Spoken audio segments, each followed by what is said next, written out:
Coming up on the County Line, we'll visit a local store that brings a little foreign flavor to the area in the form of Slovakian folk art. Plus, a drug bust in Lawrence County involving farm animals has one man behind bars. Also in trouble is the county treasurer, Gary Felasco. We have the public's reaction to this embezzlement case. Our on-the-road team gets an early start to the fall harvest when they visit the Apple Castle in New Wilmington. And Justin Egley is here for Titantown Sports with all of your favorite local team highlights. We're live. We're local. The County Line starts now.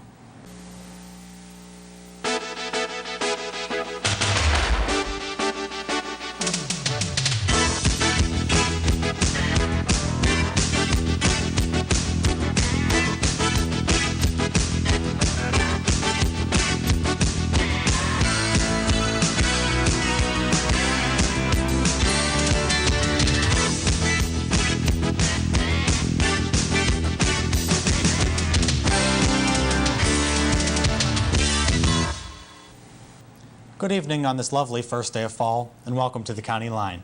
I'm Mike Walensky. And I'm Elizabeth Barry. Our top story tonight comes out of Newcastle, where police arrested a man on drug charges. But it gets interesting when a chicken farm serves as a cover-up. The County Line's Catherine Larson reports. Residential street just south of downtown Newcastle, a pot bust of this magnitude rocks the community. I was shocked.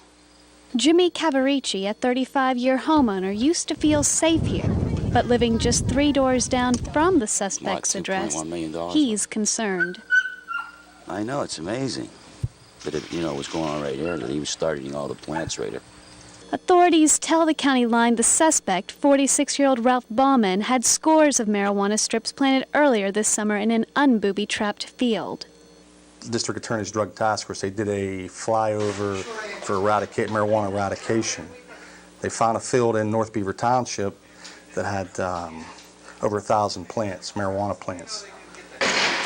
Newcastle police then traced Bauman down to this address, 509 Lindell Street. This is the house where they found more than 400 pot plants.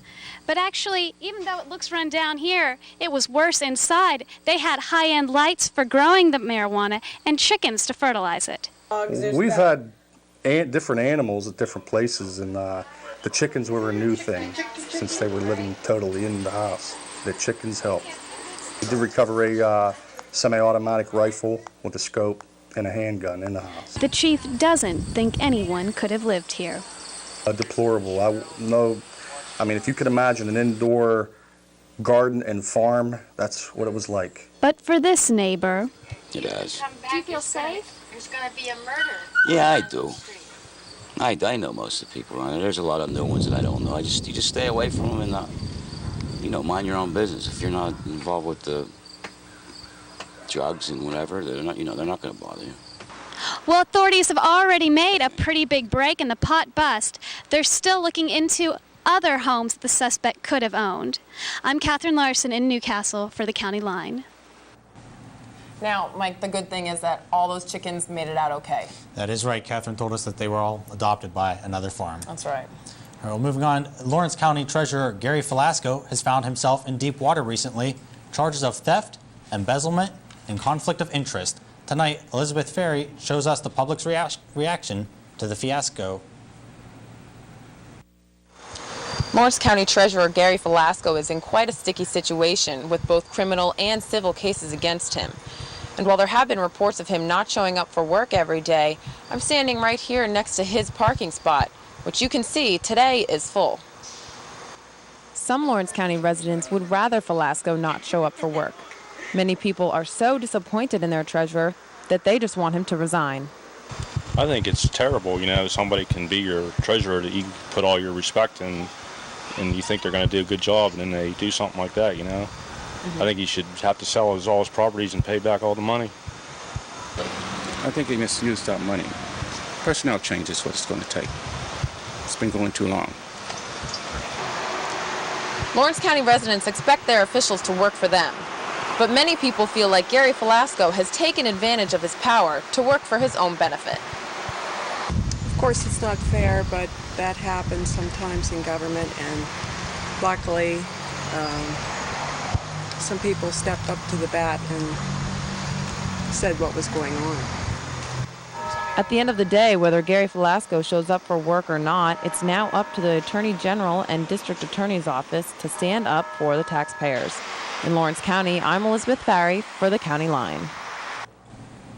Westminster College and Dominion Peoples Gas Company have settled a disputed $800,000 gas bill.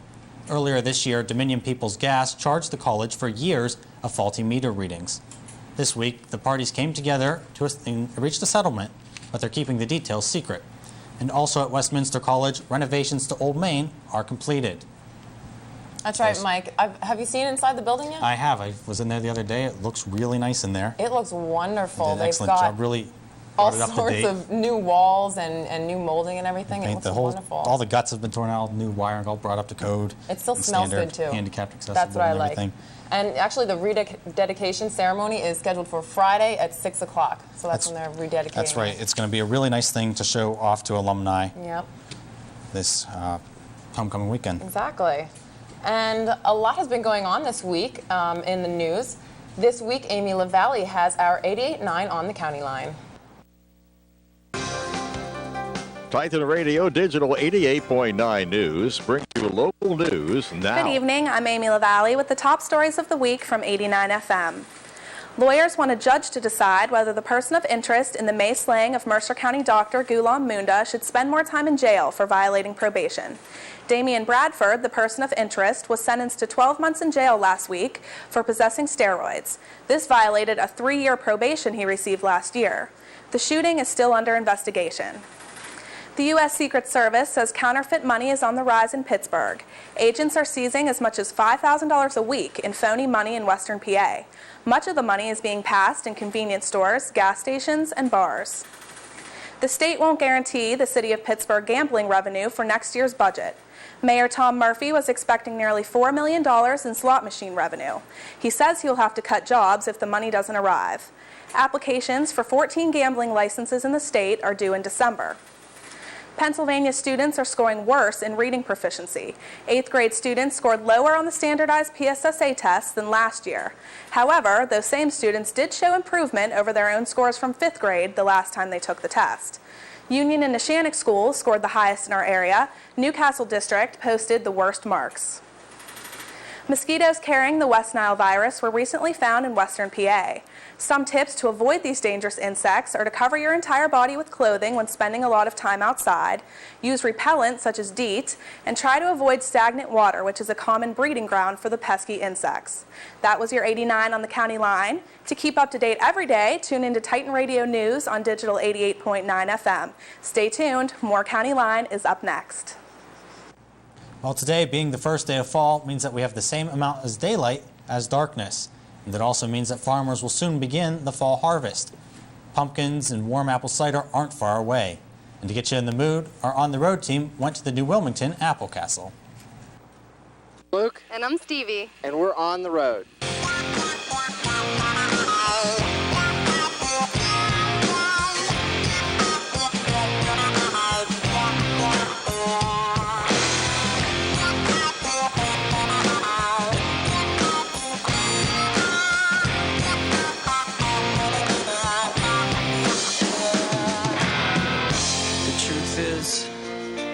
I don't stand a chance. This week on the road, we're at Apple Castle, where everyone's hustling because for them, this is their busiest time of year. And we also found out that there's more to Apple Castle than just apples. We grow peaches, nectarines, red raspberries, blueberries. I grow a lot of sweet corn in the summertime. You know, just trying to keep the orchard and the apples in top shape so that this time of year when we pick them, why they're nice, large, juicy, flavorful apples. I met up with the owners of Apple Castle who gave me a quick lesson in picking apples. Who knew it could be so hard? Grab an apple and just yank it off because it pulls the stem out or breaks the spurs. Next year's apple is right here on that spur, so you try not to break that spur off. So what you try to do is to just roll the apple and it comes off right at the top of the stem there. So put your right arm through there, your left arm through there.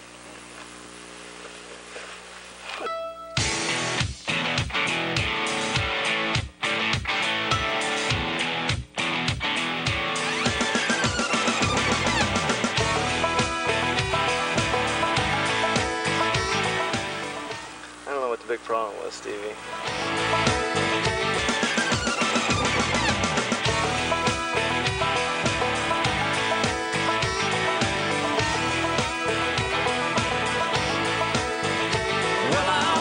To the room, passing out $100 bills. Apple Castle's open Monday through Saturday, 9 to 8, and they also have a fall festival coming up. Yes, it's called the Fall Harvest Festival, and they hold it every year on the second Saturday in October, which makes it October 8th this year. And the Apple Castle has everything from a homemade donut to a freshly picked apple. Well, that's it for this week's On the Road. Well, we'll see you next time. Another sign of fall is the annual Wilmington Pumpkin Auction. This Saturday, farmers will get a chance to sell their crop to resale vendors. Trucks, tractors, and trailers full of pumpkins will fill the Wilmington Produce Auction as a true auctioneer rattles off the going prices. Buyers will raise their hands amongst the confusion to place their winning bid on the prize pumpkin lot. Last year, a farmer hauled a 650-pound pumpkin to the auction and sold it for nearly $1 a pound. Of course, many of those pumpkins will get carved into jack-o'-lanterns for Halloween. And there are many things that do get carved, and another type of carving is wood carvings. Ann and Dave Dayton, owners of Slovak Folk Craft in Grove City, tell us about the wood carvings at their store and their Slovak culture. In 2000, I had a sabbatical from Slippery Rock University, and I applied to teach in the British and American Studies Department of the English department at University of Prešov. Dave was able to go with me because he had sold the computer business in Grove City, and we both went over and lived in a high-rise 12-story dormitory with 1,000 students and us in a 2-room apartment where we had a small refrigerator and a hot plate, and a little village where we now take a work camp. It's 80% unemployment. So we knew we could not change the government, but we also felt, you have to do what you can do, so you do some little thing. And so we are now purchasing crafts directly from nearly 200 producers. 3 years ago, last November, I was attending a meeting in Slovakia, and the man who manages our business over there to supply the products for this store told me that there was something really unusual that he had just found in Slovakia, and he was eager to show it to me. And so after the meeting, he took me to see a display which is very similar to the one that we have here, and it was carved by one man. It took him 15 years to do it. He started it when he retired. And I had a chance to meet that man that day. Our manager proposed to him that perhaps he would consider designing one for here in America and allow a couple other wood carvers in Slovakia to actually do the wood carving. What we have here is some frolicking going on. This is a custom which is practiced in Slovakia every spring. And some of the guys will get willow branches and tie little ribbons on there, and they gently whip the skirt of the girl. So the Slovaks have a good sense of humor as well. This weekend is homecoming here at Westminster. It sure is, and that means that the Titans will have to work hard to maintain their 50-4 winning record for homecoming games. That's right, and it also means that a parade is coming. This year's theme is game shows.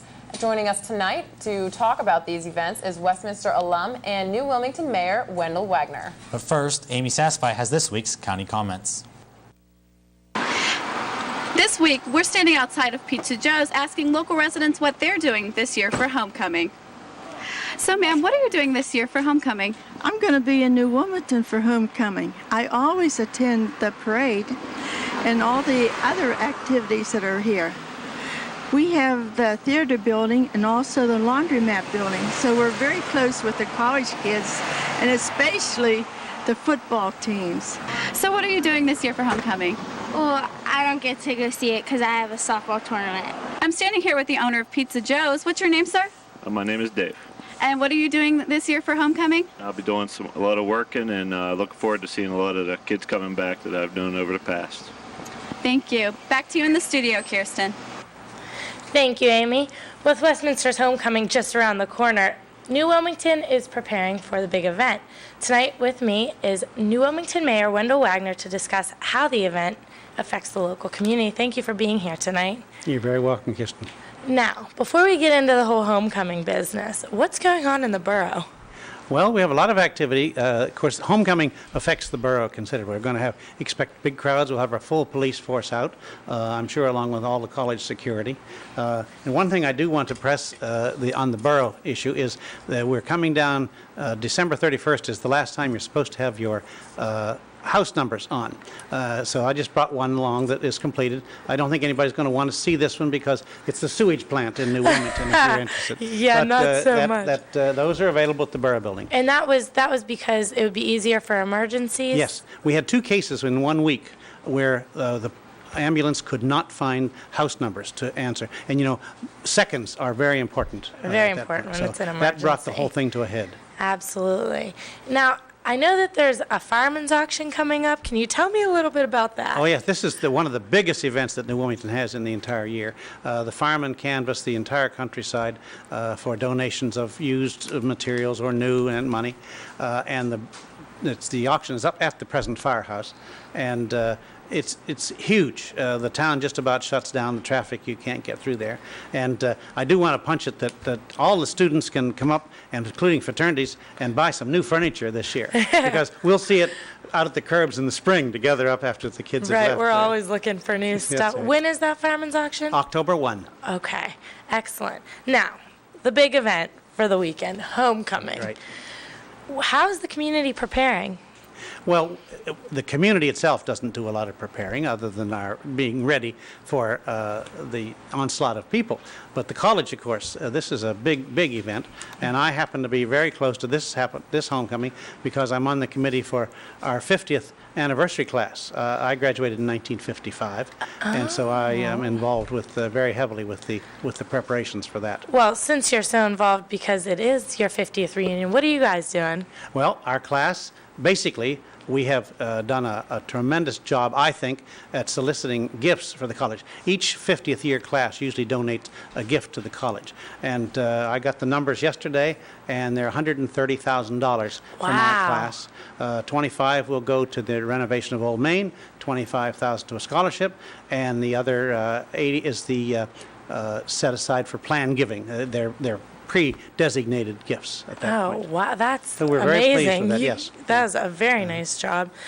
You mentioned a little earlier that the whole police force would be out. Is that what kind of security we're looking at? No, that we don't really have security problems with homecoming. Really? No, not really. Everybody watches very carefully. We want it to be a safe and sane weekend. Oh, I would sure hope so. The parade. Let's talk about it. All right. How many people normally attend it? We have, I suppose, maybe we might have 1,000 people downtown. It's wow. It's not like where we have 8,000 at the 4th of July event, but the streets are lined. It's a great festivity for the kids and for the adults, no doubt. Now the big question: what is your favorite part of homecoming? You did hit me with that one. I don't know. I really think, now this year, of course, it's going to be our banquet with our class members. We will be at the Radisson in West Middlesex for our dinner, and we will see a lot of people I haven't seen probably for 50 years. Awesome. Well, thank you very much for coming and filling us in on everything tonight. You're very welcome, Kirsten. If you're interested in attending the homecoming festivities, the parade begins at 10:30. It starts at New Wilmington High School, and it goes down through town. And then the game will kick off at 1:30 against Thomas More College. Stay tuned for more County Line after the break.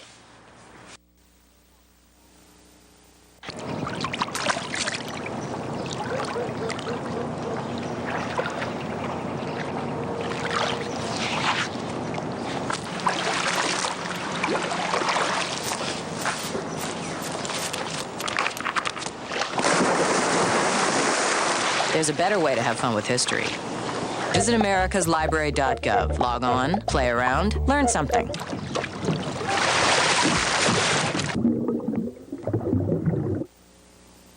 The Lawrence County Humane Society believes in the safety of spaying and neutering your animals.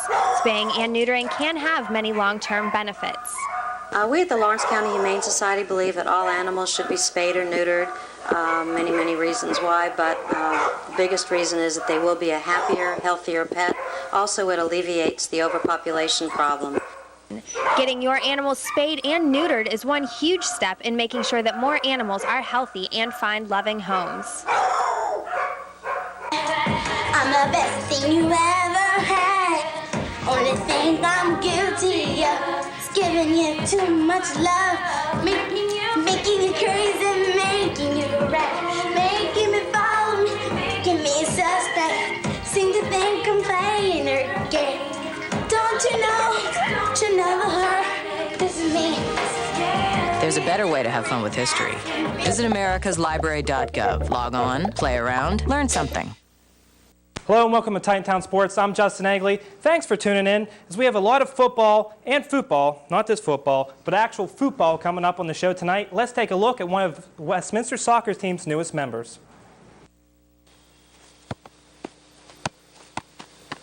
Muli bwanji. Tsinanga ndine Thokozani. Ndimamenya mpira ya Titans. Speak Chichewa. I come from Chancellor College. It's under the University of Malawi. I'll be turning 21 on 31st December. Thokozani is originally from the country I'm from, which is Malawi in East Africa. Basically, how we got to know about Thokozani is that there's a gentleman that had gone to Malawi to teach in some colleges and high schools, and he got to know Thokozani while he was there, and he is sponsoring him to come over to the States to get a degree. Between him knowing him and also me being from the same country, he felt like maybe this could be a great opportunity for him to be in a college environment where he already knows someone from his country, and then also at the same time gets a chance to play in a very good program. So a combination of both, I think, kind of worked out really well for us. Toko's a freshman in our program right now, obviously, and I think it's going to be a major part of our program in the next 3 years.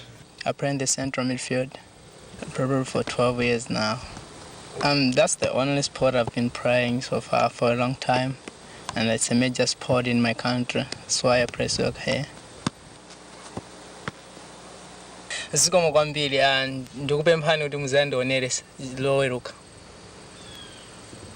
Expect to see some good things in the future out of him. He'll probably be back on the show next year or the year after. But that's enough of football. Let's actually go to some football. We got some Westminster College highlights coming up your way now. Last Saturday afternoon, Hiram Terriers would host our Westminster Titans. This is for the last non-conference game of the year. The Titan offense would start off strong. This is the first drive of the game. It'd be a 61-yard drive. Right here, it's an 18-yard run by Sean Buggy, number 5, making some moves, knocking the ref over. Not even the ref can take him over, knock him down. It'd be a nice 18-yard run, set up a 2-yard TD by Buggy, and that would make the score 7-0. Second quarter, Westminster punts, and it's muffed. Fumble! Titans would recover that fumble, and that would set up this upcoming TD. Notice there's a new quarterback in. Brett Myers does some play-action fake, and so good it fakes out the cameraman. Myers would connect to senior tight end Josh Biro for the TD. Has a 13-yard reception, makes it 14-0. Defense was strong all game. Ryan Chamora untouched for the sack. The D held Hiram to only 170 yards offense. Hiram would catch a break, though. Jared Smith thought he was going 99 yards the other way, but Sean Hardy makes the grab to give Hiram the first and only points of the day. Right before the end of the half, Chris Castillo with a new holder, Brett Myers, boots his 6th field goal of the year, this time from 35. That would make the Titan lead go up to 17-7. Third quarter would be scoreless. Fourth quarter would make up for it, though. The very beginning of the fourth, Sean Buggy again, number 5, gets his second TD with this 18-yard run. That would make the score 24-7. That was only the first of 3 unanswered fourth quarter touchdowns. Here's the second. Again, the Sean Buggy showing off his speed. This is for his third TD, this time from 39 yards out. Buggy had 26 carries for a career high 178 yards. Titans would win the game 38-7. Now remember, the Titans' next game is homecoming this weekend against Thomas More, 1:30 start, so make sure you're there to support them. And now that we're done with that football, we're going to go from the future now to the past as we go take a look at one of the former coaches from the Westminster Titans. John Madden, Mike Ditka, Jimmy Johnson. All 3 of these men were once coaches turned broadcasters. For Westminster, it's Joe Fusco. But the question remains, how does coaching compare to broadcasting? Well, it's the preparation is much different. For example, I will go down and look at film of the upcoming opponent and get scouting reports from the coaches and try to familiarize myself with the opponent, and also try to find out a little bit about how we're going to attack them. And then watch the video. Before, when I was coaching, we started on Sunday, and it was work until the end of the week in preparing for the team. So the length of time and the type of preparation is much different. Coach Fusco roamed these very sidelines for years, but now the duties belong to none other than Coach Hand. There was a lot of adjustments that had to be made. The players had to get used to the new coaching staff. New coaching staff had to get familiar with the players. They had a rather slow start against Ohio Northern. But the last 2 weeks, I think they've played very well. I've seen improvements in all parts of the game, and you just hope as a coach that this will continue.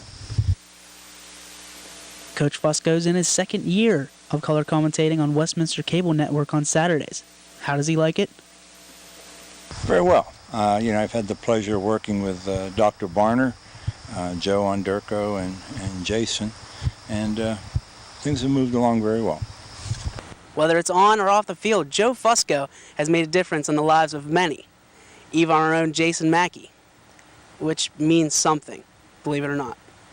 For Titantown Sports, I'm DJ Yoakley. Hey, thanks, DJ, and hopefully Coach Hand can have the same impact that Fusco did. Well, that wraps up this week's edition of Titantown Sports. Thanks again for stopping by, and please stay tuned as more County Line is on the way.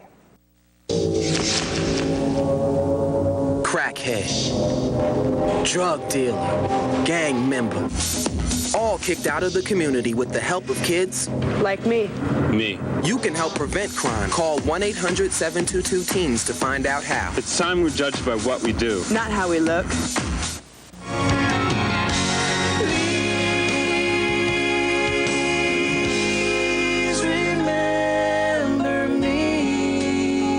Hi everybody, this is Tim McGraw for RAD, recording artists, actors, and athletes against drunk driving. I spend a lot of time on the road and I see some funny things out there, but one thing that's not so funny is someone who's about to drive drunk. So take the keys and be a friend, because friends don't let friends drive drunk.